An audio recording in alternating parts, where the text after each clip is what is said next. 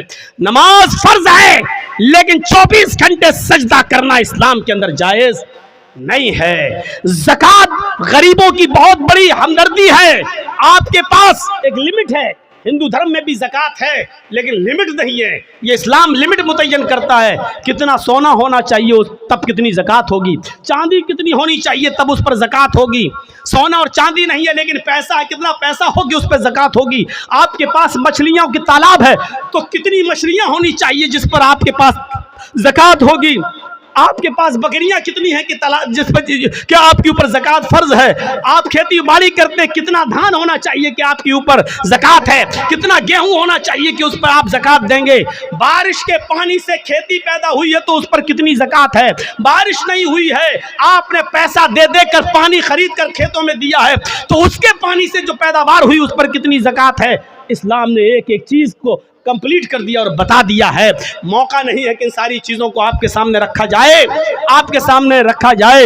آپ اپنے جس مکان میں رہتے ہیں اس پہ زکوٰۃ ہے یا نہیں، ایک مکان کے علاوہ 2-3 پلاٹ آپ نے اور خرید رکھے ہیں اس پر زکوٰۃ ہے یا نہیں، اگر وہ مکان پلاٹ آپ کے ہیں تو اس پر زکوٰۃ ہے یا نہیں، اگر اس کو بیچنے کے لیے رکھے ہیں آپ اس کو بیچیں گے، بزنس کر رہے ہیں اس کو بیچ کر پھر دوسرا خریدیں گے تو بیچنے کی نیت سے جو آپ نے زمین اور پلاٹ خریدے ہیں تو اس پر زکوٰۃ ہے یا نہیں، ہے تو کتنی ہے، آپ کپڑے کا کاروبار کرتے ہیں اس پہ زکوٰۃ ہے یا نہیں، جس دکان میں بیٹھتے ہیں اس پہ زکوٰۃ ہے یا نہیں، دکان پہ جو مال رکھا ہے اس پہ زکوٰۃ ہے یا نہیں، یہ تمام چیزیں اسلام نے بتا دی ہیں۔ اس لیے کہتے ہیں کہ اسلام ایک مکمل مذہب ہے جو کسی دوسرے دھرم کے اندر آپ کو نہیں ملے گا۔ اتنا لکھا غریبوں کو دو، کتنا دو، کچھ نہیں، کروڑوں والا 1 روپے دے کے بھی نکل جا، ہو گیا، لیکن اسلام میں اگر 1 لاکھ روپیہ تمہارے پاس ہے تو 2500 دینا پڑے گا، 2500، اگر 2400 دو گے اور 100 روک لیا تب بھی آپ گناہگار ہیں، یاد رکھیے گا۔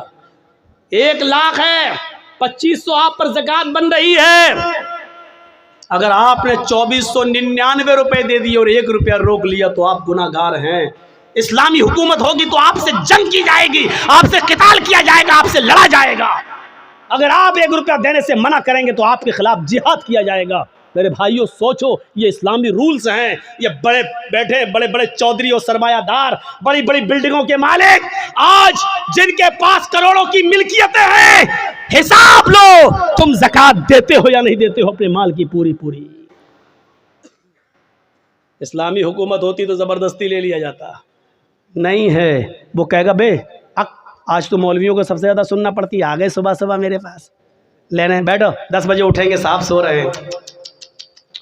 اللہ کا شکر ادا کرو کہ ان مولویوں نے تمہارے لیے بہت آسانی پیدا کر دی، ورنہ ذمہ داری تمہاری تھی مدرسوں میں پیسہ پہنچانے کی، یہ تمہارے گھر آ کر تمہیں عذاب الہی سے بچا رہے ہیں، تمہارے گھر آ کر، اور تم ان مولویوں کے بارے میں کہتے ہو کہ جاؤ صبح آنا، جاؤ 10 بجے آنا، بھی ہم سو رہے ہیں۔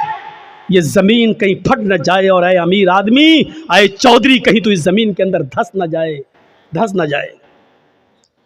مولویوں کی 2 سال کرونا رہا، کبھی آپ نے سوچا علماء کا کیا ہوا بیچاروں کا، جو مدرسے بند ہوئے ان کا بارے میں سوچا کبھی آپ؟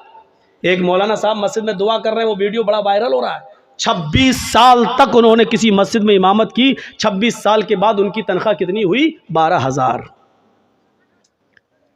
12,000۔ اب وہ مسجد میں جمعہ پڑھانے کے بعد، جمعہ ختم کرنے سے پہلے دعا کر رہے ہیں، اللہ 26 سال میں نے اس مسجد میں جمعہ پڑھایا ہے، اس مسجد میں نماز پڑھائی ہے، آج میری تنخواہ 12,000 ہے، جتنی میری تنخواہ ہے اتنی تنخواہ، اتنا ہی کاروبار، اتنی ہی دولت کا مالک مسجد کے سیکریٹری کو بنا دے، مدرسے کے سیکریٹری کو بنا دے، مسجد کے متولی کو بنا دے۔ سب چپ۔ اس نے کہا آمین بولو، آمین بولو، کوئی آمین ہی نہیں بول رہا۔ کہا کیوں، کیا ہوا؟ تمہیں یہ دعا بری لگ رہی ہے تو کم سے کم مولویوں کے بارے میں بھی تو سوچو، 12 سال سے اس کی تنخواہ 3,000 4,000 سے آیا، 12 سال 26 سال میں اس کی تنخواہ 12,000۔ یہ قوم کا حال ہے، جو اپنے ایمان کی قدر نہ کر سکے، جو اپنے ایمان کی تنخواہ نہ بڑھا سکے، جو اپنے ایمان کو کھاتا اور پیتا ہوا نہ دے سکے، وہ اسلام کے لیے کیا قربانی دے گا؟ کون کرے گا ان کی دیکھ ریکھ؟ میں نے کہا نا 4 لاکھ مدرسے، 50 لاکھ علماء، نتیجہ 2% مسلمان۔ نماز فرض ہے، دن بھر مصلی بچھا کر نماز پڑھنے کی اجازت نہیں۔ زکوٰۃ فرض ہے، لیکن اسلام نے یہ بھی نہیں کہا کہ تمہارے پاس جو کچھ سب غریبوں میں دے دو اور خود فقیر بن جاؤ، یہ بھی جائز نہیں ہے۔ دیکھ رہے ہیں آپ، اور جو ایسا کرتا ہے وہ بیوقوف اور پاگل ہے۔ اسلام نے جتنا بتایا اتنا دو، اس کے بعد جو اور دے سکتے ہو وہ تمہارا صدقہ و خیرات ہوگا۔ زکوٰۃ جتنی بنتی ہے اتنی تو دو کم سے کم، لیکن پورا کا پورا سب کچھ لٹا دینا اور اپنے آپ کو کنگال کر دینا، اسلام نے یہ نہیں سکھایا۔ آخری چیز ہے اسلام کی حج، بہت بڑی نعمت ہے، حج فرض ہے۔ اگر آپ کے پاس اس وقت حج کی استطاعت ہو گئی ہے، لیکن 2 سال کے بعد آپ کی بیٹی کی شادی ہے اور آپ حج کا فارم نہیں بھر رہے تو آپ گناہ گار ہیں، یہ سوچ کر پہلے بیٹی کی شادی کر دیں، اس کے بعد ہم حج کرنے جائیں گے۔ نہیں، آپ کے پاس حج کا پیسہ ہو گیا، حج کی استطاعت ہو گئی، آپ کو جانا پڑے گا۔ اس سال فارم بھریے، قسمت میں ہوگا تو آپ کی منظوری آ جائے گی، نہیں ہوگا تو پھر دیکھیے بعد میں دیکھا جائے گا۔ لیکن بیٹی کی شادی کے انتظار میں آپ رک رہے تو غلط کر رہے ہیں، کیونکہ بیٹی کی شادی میں خرچ کرنے کی اجازت اسلام نے نہیں دی ہے، لیکن حج کو فرض کیا ہے اور حج کی فرضیت اسلام کے اندر موجود ہے۔ اور اگر کوئی